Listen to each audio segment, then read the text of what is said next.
Hello guys, welcome to another video of stock market friends. Rajmarg infra investment trust limited guys IPO का आज day 3 का subscription open हो रहा है। जानेंगे लाइव सब्सक्रिप्शन, जीएमपी कितना चल रहा है, लिस्टिंग कितना मिलेगा, परफॉर्मेंस कैसा रहा, अप्लाई करें या फिर नहीं, फाइनल डिसीजन क्या लेना चाहिए क्योंकि लास्ट डे है तो फाइनल डिसीजन क्या लेना चाहिए, इन सभी पॉइंट्स को डिस्कस करेंगे। चलिए फ्रेंड्स वीडियो को स्टार्ट करते हैं। और ये कोई रिकमेंडेशन वीडियो नहीं, इसलिए जो भी फाइनल डिसीजन होगा अपने रिस्क को लीजिएगा। चलिए फ्रेंड्स वीडियो स्टार्ट करते हैं।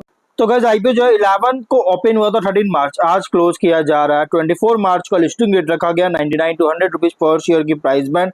फ्रेश कैपिटल आईपीओ है, बुक बिल्ट इनविट है। Company mainly main board IPO से थोड़ा अलग होता है। इनविट जो होता है ये मेन बोर्ड आईपीओ से अलग होता है। 6000 करोड़ का इशू साइज, 60 करोड़ शेयर्स का इशू किया गया है। एनएससी और बीएससी दोनों एक्सचेंज में लिस्टिंग किया जाएगा। अलॉटमेंट डेट 18 मार्च का, 20 को रिफंड्स रिलीज किया जाएगा शेयर और 23 को लिस्ट शेयर्स डिमैट अकाउंट में क्रेडिट होगा।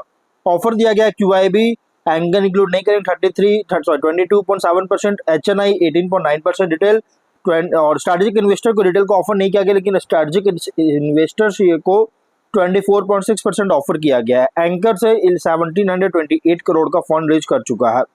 अगर हम बात करें इस कंपनी के सब्सक्रिप्शन का, तो 2 डे सब्सक्रिप्शन अगर देखा जाए तो क्यूआईबी देखिए अंडर सब्सक्राइब है। क्यूआईबी 20% का ओनली सब्सक्राइब किया गया, 2.3 करोड़ शेयर्स का बीट किया। एचएनआई 55% सब्सक्राइब है, 5.3 करोड़ शेयर्स का बीट किया है।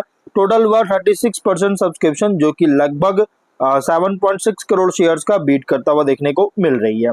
यहाँ पे गाइस कंपनी में अगर देखा जाए तो बहुत ही अंडर सब्सक्राइब करता हुआ देखने को मिला है, बहुत ही अंडर सब्सक्राइब है। अब यहाँ पे देखिए अंडर सब्सक्राइब तो देखने को मिल रहा है कंपनी का 2 डे सब्सक्रिप्शन। जीएमपी की बात करेंगे, कंपनी का जीएमपी ट्रेड कर रहा है 0 रुपीज का, विच मीन्स कंपनी फ्लैट या तो डिस्काउंट लिस्टिंग कर सकता है। अगर हम बिजनेस की बात करें, ज्यादा कुछ बात नहीं, मैंने ऑलरेडी वीडियो बना रखा है जो कि दिसंबर 2025 में इनकॉर्पोरेट हुआ था। आज से लगभग 3 महीने पहले कंपनी जो है इनकॉर्पोरेट किया गया था। और अगर हम यहाँ देखिए कंपनी जो है ये जो है कंपनी इन्वेस्टमेंट्स का off and tech activities carry कर रही है। और इसके अलावा जो कि as an infrastructure investment permissible InvIT regulations के अंडर करता है। और ये जो ट्रस्ट है अभी स्टार्ट किया नॉर्मल ऑपरेशन का, और इसका कोई भी ट्रैक रिकॉर्ड जो है देखने को नहीं मिला है। इसलिए गाइस इसको फंड्स को सर्विसिंग करने के लिए एक लंबा टाइम ले सकता है आईपीओ में। लेकिन हाईवे डेवलपमेंट में अगर देखा जाए तो फुल स्विंग में है और बहुत सारे टोल प्लाजा जो है इस आई कंपनी के साथ इमर्ज करने वाले हैं। अगर हम यहाँ देखेंगे तो ये आईपीओ का ऑब्जेक्टिव क्या है, तो प्रोजेक्ट एसपीवी में डेट इक्विटी का इन्फ्यूज करना चाहता है और जनरल कॉर्पोरेट पर्पस के लिए फंडिंग चाहता है। इसके लिए आईपीओ लेकर आया। अगर हम इसके कॉम्पिटिटर की बात करें तो गाइस कंपनी का कॉम्पिटिटर है अगर देखा जाए तो क्यूबा हाईवे ट्रस्ट हो गया, वरिटिस हाईवे इंफ्रास्ट्रक्चर ट्रस्ट है, Interise trust, national highways infra trust, IRB InvIT fund इसके कॉम्पिटिटर है, सेम बिजनेस करता है। अगर हम इसके स्वॉट एनालिसिस करेंगे तो गाइस स्ट्रेंथ में स्पॉन्सर किया गया है गवर्नमेंट बैक्ड हाईवे अथॉरिटी के द्वारा, जो कि स्ट्रॉन्ग इंस्टीट्यूशनल सपोर्ट प्रोवाइड कर रही है। इंफ्रास्ट्रक्चर इन्वेस्टमेंट ट्रस्ट जो स्ट्रक्चर है ये अलाउ करता है इन्वेस्टर्स को ऑपरेशनल हाईवे एसेट्स में पार्टिसिपेट करने के लिए।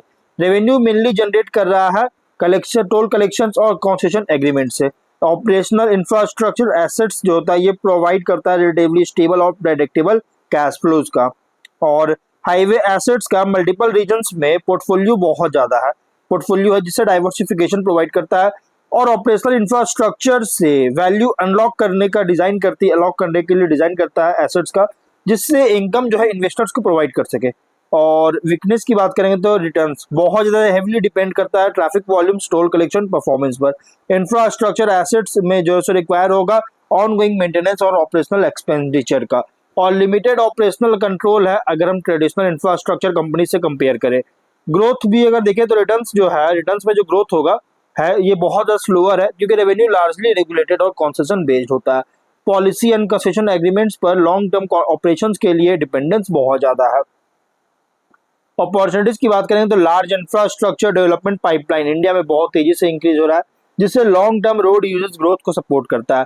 एसेट मोनेटाइजेशन प्रोग्राम्स का जो कि गवर्नमेंट का बहुत ज्यादा है, जिससे और भी ज्यादा हाईवे एसेट्स जो है ट्रस्ट को फ्यूचर में ऐड कर सकता है और पोटेंशियल एक्विजिशन कर सकता है एडिशनल रोड एसेट्स का, जिससे पोर्टफोलियो एक्सपैंड कर सके। और इन्वेस्टर इंटरेस्ट जो है इंक्रीज हो रही है यील्ड जनरेटिंग इन्वेस्टमेंट व्हीकल्स में, इन्वेस्ट जैसी कंपनीज में बहुत तेजी से इन्वेस्टर का इंटरेस्ट इंक्रीज होता हुआ नजर आ रहा है। लॉजिस्टिक्स एंड ट्रांसपोर्टेशन में ग्रोथ होने के कारण ट्रैफिक और टोल रेवेन्यू को इंक्रीज कर सकता है। लेकिन थ्रेट की बात करेंगे तो गवर्नमेंट पॉलिसी, टोल रेगुलेशंस का चेंजेस अगर होता है तो रेवेन्यू अफेक्ट कर सकता है, इकोनॉमिक स्लो डाउन अगर होता है तो ट्रांसपोर्टेशन और ट्रैफिक वॉल्यूम्स को रिड्यूस कर सकता है, और अदर इंफ्रास्ट्रक्चर इन्वेस्टमेंट ट्रस्ट से इन्वेस्टर कैपिटल के लिए कंपटीशन बहुत तेजी से इंक्रीज कर रहा है। ऑपरेशनल रिस्क बहुत ज़्यादा है, जैसे रोड डैमेज हो गया, मेंटेनेंस कॉस्ट हो गया, नेचुरल डिस्ट्रप्शन होता है, तो बहुत ज़्यादा मतलब कि ऑपरेशनल कॉस्ट लगाया जा सकता है। और इंटरेस्ट रेट इंक्रीज अगर होता है तो यील्ड बेस्ड इंफ्रास्ट्रक्चर इन्वेस्टमेंट्स का जो अट्रैक्टिवनेस है इसको रिड्यूस कर सकती है।